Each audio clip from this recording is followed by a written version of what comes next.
Hello, everybody.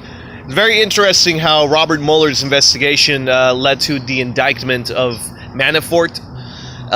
And it's strange to me because what he was indicted for had nothing to do with Trump's campaign, and it had to do with something that he had done, allegedly tying him with Russia several years before he even became the campaign manager for Trump. So before Trump even ran for president. That's the one weird thing. However, I do believe it's very important that I educate some of you Americans, because I know some of you aren't as old as I am. You guys think you know something when you don't. Robert Mueller was one of the many people who supported the lie that Iraq had weapons of mass destruction. I have one older brother and a younger brother, one Army, one Marine, and they both went to the Middle Eastern War. One went to Iraq, the older one, and then my younger brother, he ended up going to Afghanistan under Obama's administration. Two different presidencies, same war. I know they'd like to say that these are different wars, but let's be honest. This has been a 17-year war. Robert Mueller, and I'll provide all the links to the proof of what I'm saying in the description. You can click on the link and see Robert Mueller himself saying it with his own mouth that, yes, it is confirmed by the evidence that I have received that Iraq has weapons of mass destruction. Come 17 years later, there is no weapons of mass destruction. So... And I don't want you liberals to make excuses for him, saying, well, he was just going off the information he received. Really? He can look at evidence that's obviously bogus, because it's been debunked in several documentaries. They pointed out that all of this evidence that made its way to the White House, they're surprised that the White House looked at it and even considered it real evidence. They said that it was so obviously faulty, so obviously fraudulent, that there was so many grammatical errors that it couldn't have ever been seriously considered as evidence that Iraq has weapons of mass destruction. It was all fabricated paperwork to pretend that they did. And it was really shoddy evidence that they had. Because 17 years later, guess what? Our sons, our fathers, our uncles, our brothers, they're all going out to war, dying for what? For the terrorists that Obama and Bush have been funding and giving weapons to? I mean, whatever. The second thing I'd like to point out about Robert Mueller is in 2009, a WikiLeaks link, and I'll provide that link as well. I'm not sure how true it is, but no one seems to be arguing about it, so there must be some kind of truth to it. The document basically suggests that Robert Mueller received orders from Secretary of State Hillary Clinton.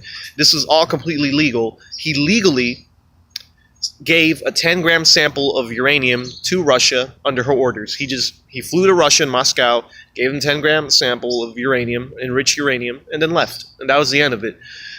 Sure, it was not illegal, but there are a lot of things that are legal that aren't okay, all right? How is it in my interest, or your interest, or anybody's interest for that matter, for Russia to receive uranium from America? How does that help Americans? How does that help my economy? How does that help me in any way? I'm not saying it damages me, but all I'm saying is they're not doing it for our good. I didn't make any money from that transaction. All I'm trying to say is it's very strange how Hillary and Mueller both colluded with Russia for several years, long before Trump ever became a candidate running for presidency. And we aren't going to pay attention to those facts. We're going to pay attention to lies.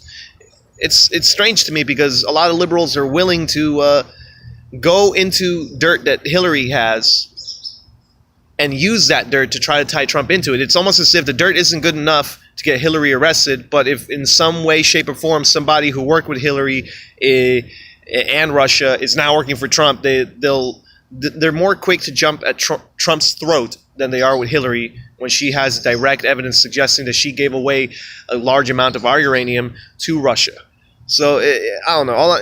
I know it's not illegal, so I'm not going to stretch on that matter too much, but I'm just going to say it raises an eyebrow that Mueller and Hillary worked together with Russia years before what's happening right now, and now Mueller is on Hillary's side even to this day, trying to have Trump put down from defeating Hillary in the campaigns, in the election. It's just crazy to me. It's like a really bad supervillain movie, and everyone's just a bunch of idiots, but whatever. All right, now here's the third point, and very recently, actually, the IRS scandal. Robert Mueller, director of the FBI in 2011-ish, around that time, maybe a little before, maybe a little after, was entrusted with investigating the IRS for stealing American patriots' land, guns, repossessing their homes, seizing their bank accounts, and arresting them and killing their cattle. Basically, patriots, landowners, were trying to avoid paying property taxes legally. They were trying to do it the right way. They basically owned a lot of farm animals and tried to fill out the proper paperwork the IRS required in order for them to be exempt from paying any property taxes. So the IRS went out of their way to avoid processing all these documents. The IRS avoided responding to these people's requests, and basically through a series of processes of very bad paperwork, very bad information and intel between the two groups, the IRS eventually invaded their lands. They actually just showed up, knocked on their door, arrested them, taken them to jail, repossessed their homes, killed their cattle, and they were charged for felony possession of non-pasteurized milk, which is a felony. Non-pasteurized honey, non-processed honey, felony. And some of them were even charged for possession of firearms in their own property. They lost everything they had. And a lot of these victims claim that they received phone calls from the FBI agents who were threatening them.